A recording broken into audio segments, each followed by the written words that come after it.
Bismillahirrahmanirrahim. Assalamualaikum warahmatullahi wabarakatuh. Untuk pembahasan di sesi ini kita akan membicarakan tentang beban arah gravitasi ya. Karena di gedung ini tidak hanya arah gravitasi saja. Kenapa ini saya bedakan menjadi beban arah gravitasi? Karena beban-beban ini bekerjanya secara garis besar ada dua arah, yaitu arah gravitasi dan arah lateral.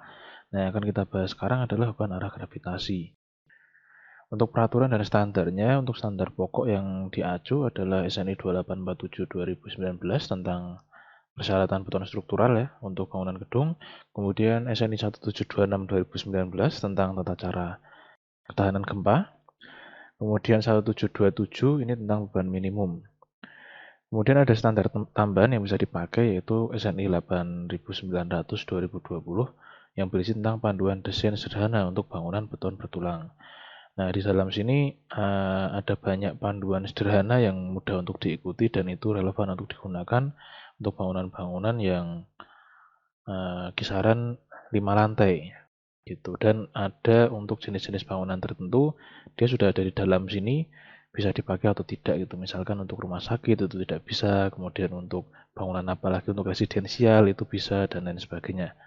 Nanti selengkapnya bisa dicek sendiri di dalam SNI 8900 ini. Nah, yang pertama akan kita bahas karena unsur dari beban arah gravitasi itu antara lain yang pertama adalah berat sendiri ya. Jadi kita akan masuk ke memperkirakan struktur itu sendiri dulu. Dimulai dari balok dulu. Jadi dari mulai balok dulu kan kita pertama punya grid dulu ya. Kita punya grid posisi kolom dan balok. Nah, itu kita bisa estimasi baloknya dulu. Untuk estimasi balok diatur dalam SNI 2847 2019 di tabel 9.3.1.1 ini tinggi minimum balok non prategang bisa dilihat pada tabel ya. Untuk peletakan sederhana, simple beam gitu, itu bisa dihitung dengan bentangan per 16.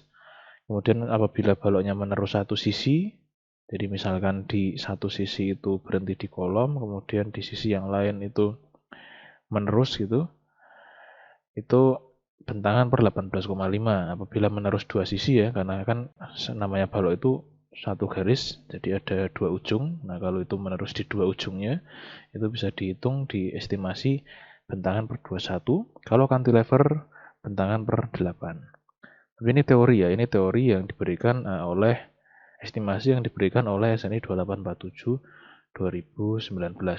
Prakteknya di lapangan, supaya untuk mempermudah penghitungan, biasanya langsung tembak ini lebih sederhana ya. Jadi untuk peletakan sederhana ini L per 15 gitu misalkan. Jadi diambil satu grid di atasnya.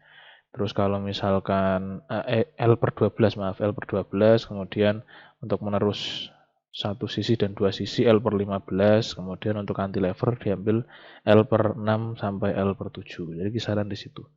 Kisaran angka-angka di atasnya ini gitu. Itu untuk estimasi tinggi balok. Jadi silahkan diperkirakan sesuai dengan bentangan baloknya. Jadi tentu bentangan balok untuk 10 meter akan berbeda dengan bentangan balok untuk 5 meter ya. Karena itu setengahnya gitu. Jadi silahkan diestimasi menggunakan persamaan ini. Kemudian ada ketentuan untuk FY yang lebih dari 420, FY untuk tulangannya, maksudnya untuk tulangan baloknya apabila lebih dari 420 MPa, persamaan pada tabel ini harus dikalikan dengan 0,4 tambah FY per 700 untuk mengestimasi penampang baloknya.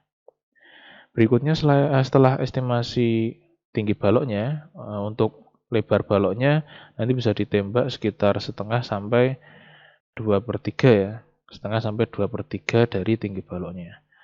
Nah, berikutnya kita bisa mengestimasi setelah kita punya balok, kita bisa mengestimasi plat.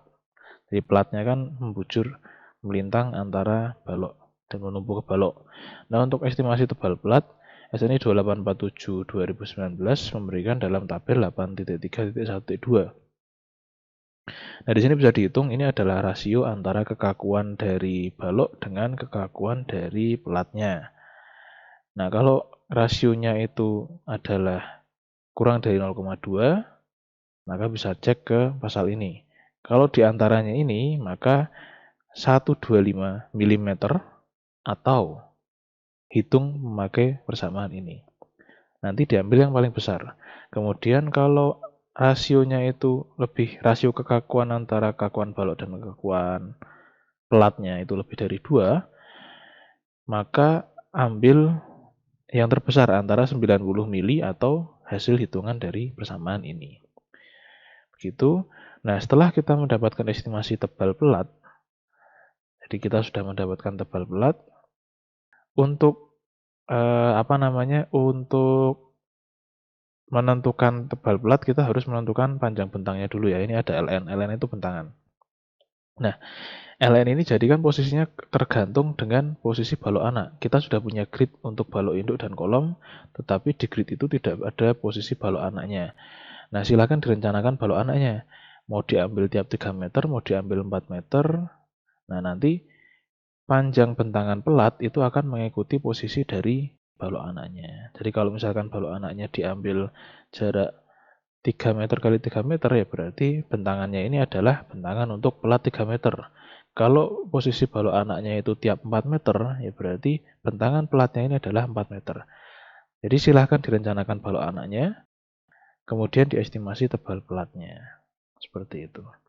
Nah, berikutnya adalah estimasi penampang kolom. Pada SNI 2847/2019 ada peraturan di mana dimensi penampang terkecil tidak kurang dari 300 mm. Jadi untuk kolom struktural itu tidak boleh kurang dari 30 cm. Kemudian rasio dimensi lebar terkecil dengan yang lebar terbesar atau lebar salah satunya itu rasionya tidak boleh kurang dari 0,4. Kemudian pada pasal yang mengatur tentang join,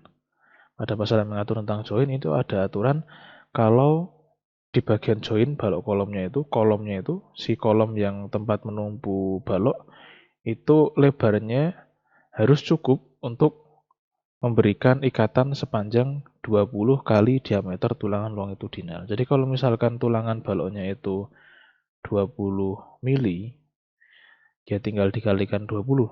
Berarti lebar kolom minimum untuk joinnya, untuk menumpu si balok adalah 400 mili atau 40 cm. Jadi mudahnya seperti itu estimasinya. Kemudian di sini ada skema ya untuk penjelasan dari pasal 1882.4 ini. Ini mengatur tentang tinggi join H atau lebar kolomnya lah mudahnya. Karena ini sedang membicarakan join, tapi kita masukkan dalam pembahasan kolom. Jadi untuk tinggi join H ini tidak boleh kurang dari setengah tinggi balok-balok yang merangka pada join tersebut.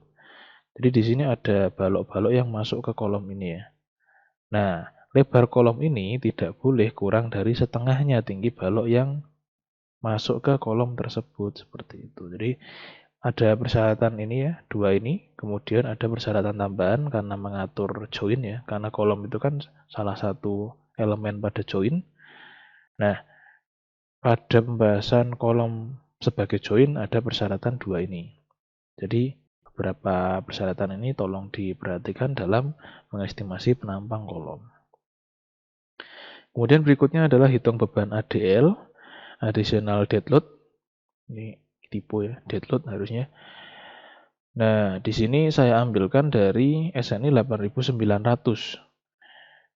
SNI 8900 ini memberikan gambaran yang lebih mudah untuk ditangkap ya. Ini misalkan elemen non-struktural datar, beban mati minimum untuk langit-langit. Nah, ini tinggal dipakai, tinggal ambil gitu. Misalkan di langit-langit itu dari papan gypsum, ini berarti beratnya 0,008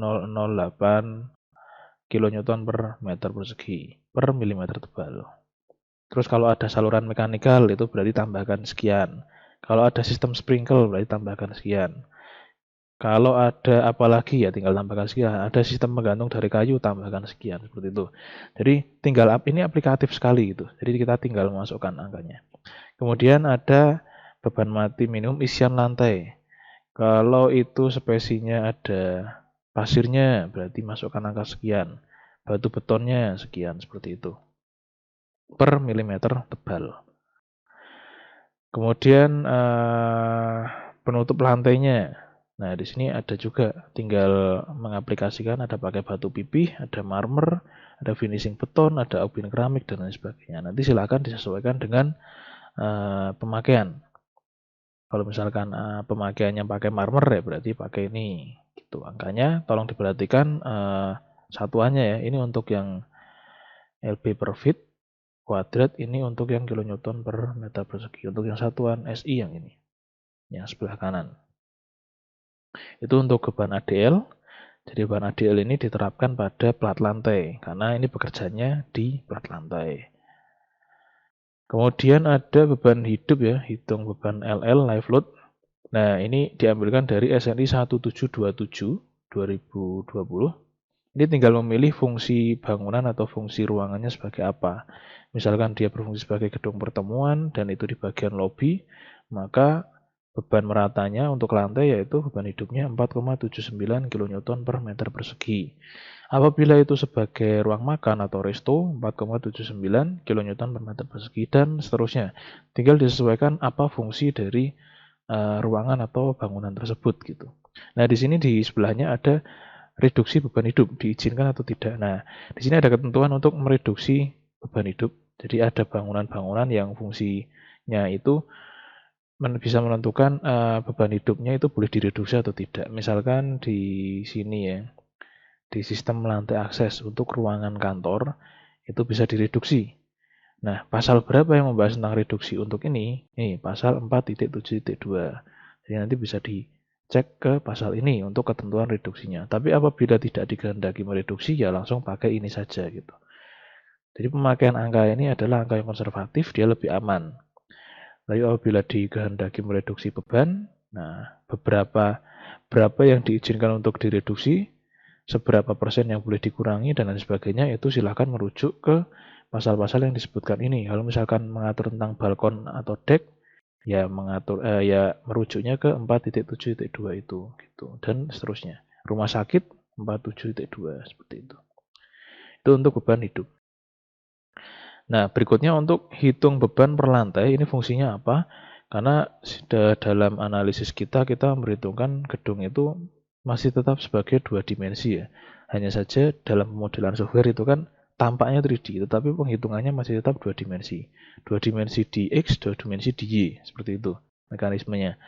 Jadi tetap kita harus hitung struktur ini sebagai dua dimensi.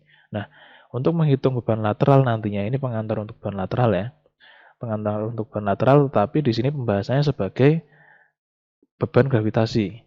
Karena sebagaimana fungsi gaya ya F sama dengan M kali A, kalau gempanya itu adalah A, nah di sini ada M-nya. Dan M-nya itu bekerja per lantai, kita menentukannya. Katakanlah di sini satu bangunan dengan tinggi tertentu, kemudian kolom-kolom ini akan berfungsi sebagai tiang yang kaku ya. Kemudian satu lantai itu disatukan menjadi satu titik massa yang didorong kayak gitu. Ini modelnya kalau di analisis struktur itu biasanya ada batang kayak gitu, kemudian ada bola-bolanya di setiap lantai. Analoginya seperti itu. Nah, massa yang ada di dalam bola-bola itu tadi, di titik-titik itu sama dengan satu lantai ini. Nah, untuk penghitungannya nanti harus dihitung per lantai ya, beban per lantai atau massa per lantai. Massa per lantai itu dihitung untuk yang paling atas, kalau misalkan tidak ada apa-apa lagi di atas dak, itu berarti plat dak beton paling atas tambah balok di situ dan setengah kolom yang di bawahnya.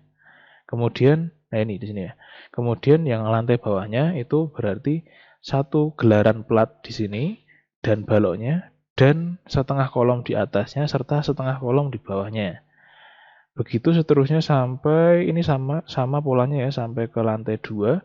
Di lantai 1 atau lantai yang ini, di atasnya lantai dasar itu hanya diambil separuhnya saja juga. Jadi tidak sampai ke sini. Nah, kenapa hanya sampai separuh? Kemudian yang separuh kolom ini kemana? Yang separuh kolom ini itu nanti dimasukkan ke beban ke pondasi. Jadi tidak ikut dihitung sebagai beban-beban yang di atas tadi. Jadi kalau saya ulang kembali, untuk yang dari bagian atas itu hanya beban di pelat, balok, dan separuh kolom di bawah pelat. Kemudian lantai di bawahnya itu ada pelat, balok, dan separuh kolom di atas, separuh kolom di bawah. Begitu seterusnya sampai ke bawah, paling bawah. Lantai paling bawah pun hanya separuh kolom bawahnya saja. Jadi tidak sampai ke lantai, tidak sampai ke kolom paling dasar. Nah, kemudian ini nanti dibutuhkan untuk apa?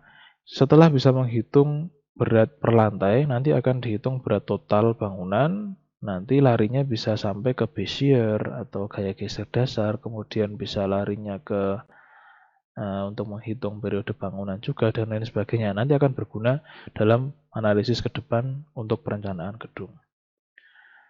Begitu untuk pembahasan tentang beban gravitasi. Semoga bermanfaat. Assalamualaikum warahmatullahi wabarakatuh.